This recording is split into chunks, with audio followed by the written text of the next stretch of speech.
Habakkuk chapter 1. The oracle that Habakkuk the prophet saw. Habakkuk's complaint. O Lord, how long shall I cry for help, and you will not hear? Or cry to you violence, and you will not save? Why do you make me see iniquity? And why do you idly look at wrong? Destruction and violence are before me. Strife and contention arise. So the law is paralyzed, and justice never goes forth. For the wicked surround the righteous, so justice goes forth perverted. The Lord's answer.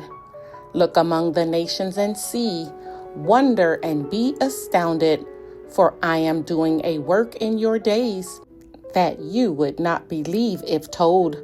For behold, I am raising up the Chaldeans, that bitter and hasty nation, who march through the breadth of the earth to seize dwellings not their own.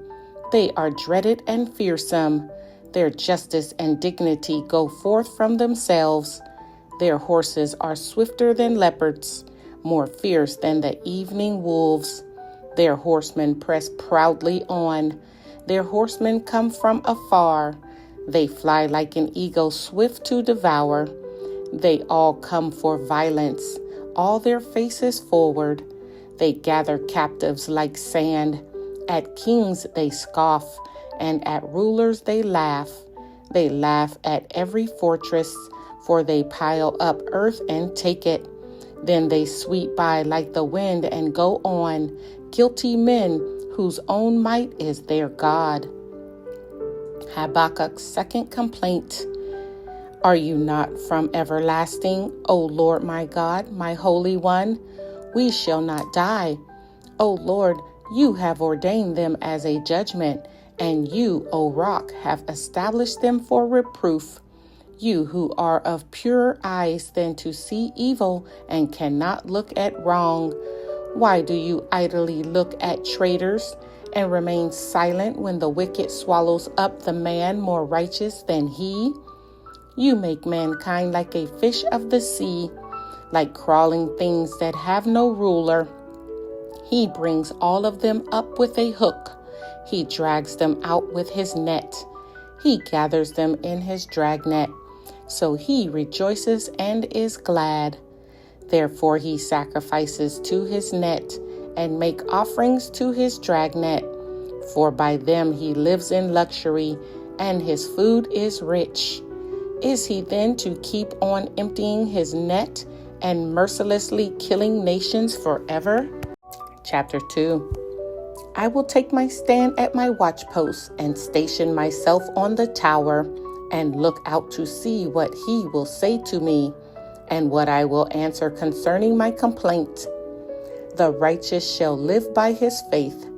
And the Lord answered me, write the vision, make it plain on tablets, so he may run who reads it. For still the vision awaits its appointed time.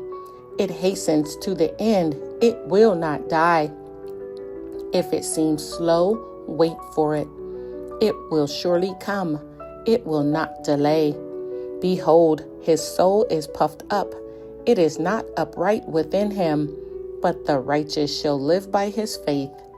Moreover, wine is a traitor, an arrogant man who is never at rest. His greed is as wide as Sheol. Like death, he has never enough. He gathers for himself all nations and collects as his own all peoples. Woe to the Chaldeans! Shall not all these take up their taunt against him with scoffing and riddles for him and say, woe to him who heaps up what is not his own, for how long, and loads himself with pledges? Will not your debtors suddenly arise, and those awake who will make you tremble? Then you will be spoiled for them, because you have plundered many nations. All the remnant of the peoples shall plunder you, for the blood of man and violence to the earth, to cities and all who dwell in them. Woe to him who gets evil gain for his house, to set his net on high, to be safe from the reach of harm. You have devised shame for your house by cutting off many peoples. You have forfeited your life, for the stone will cry out from the wall, and the beam from the woodwork respond. Woe to him who builds a town with blood and founds a city on iniquity.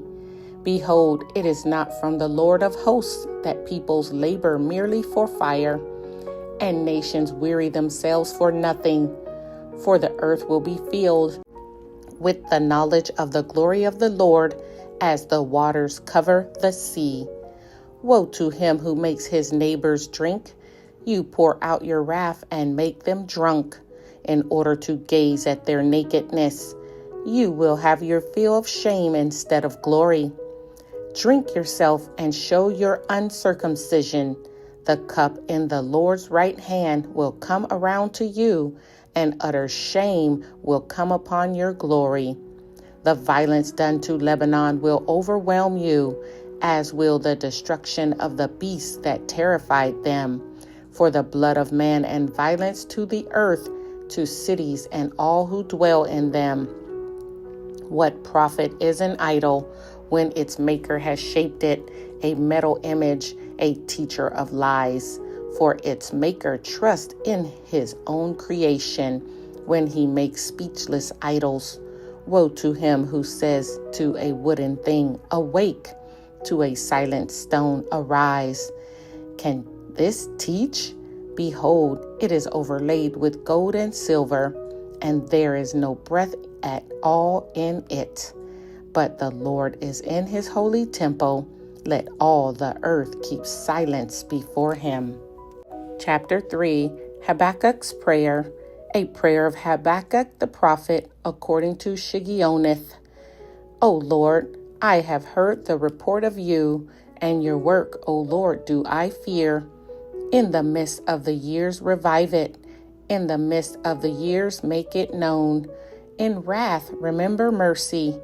God came from Teman, and the Holy One from Mount Paran. Selah. His splendor covered the heavens, and the earth was full of his praise. His brightness was like the light rays flashed from his hand, and there he veiled his power. Before him went pestilence, and plague followed at his heels. He stood and measured the earth. He looked and shook the nations. Then the eternal mountains were scattered. The everlasting hills sank low. His were the everlasting ways. I saw the tents of Cushan in affliction. The curtains of the land of Midian did tremble. Was your wrath against the rivers, O Lord? Was your anger against the rivers, or your indignation against the sea? When you rode on your horses, on your chariot of salvation, you stripped the sheath from your bow, calling for many arrows. Selah. You split the earth with rivers. The mountains saw you and writhed. The raging waters swept on. The deep gave forth its voice. It lifted its hands on high. The sun and moon stood still in their place at the light of your arrows as they sped. At the flash of your glittering spear, you marched through the earth in fury. You threshed the nations in anger. You went out for the salvation of your people, for the salvation of your anointed. You crushed the head of the house of the wicked, laying him bare from thigh to neck. Selah. You pierced with his own arrows the heads of his warriors, who came like a whirlwind to scatter me, rejoicing as if to devour the poor in secret. You trampled the sea with your horses, the surging of mighty waters. I hear, and my body trembles. My lips quiver at the sound. Rottenness enters into my bones. My legs tremble beneath me. Yet I will quietly wait for the day of trouble to come upon people who invade us. Habakkuk rejoices in the Lord. Though the fig tree should not blossom, nor fruit be on the vines, the produce of the olive fail, and the fields yield no food, the flock be cut off from the fold, and there be no herd in the stalls, yet I will rejoice in the Lord. I will take joy in the God of my salvation. God, the Lord, is my strength. He makes my feet like the deer's. He makes me tread on my high places. To the choir master with string instruments.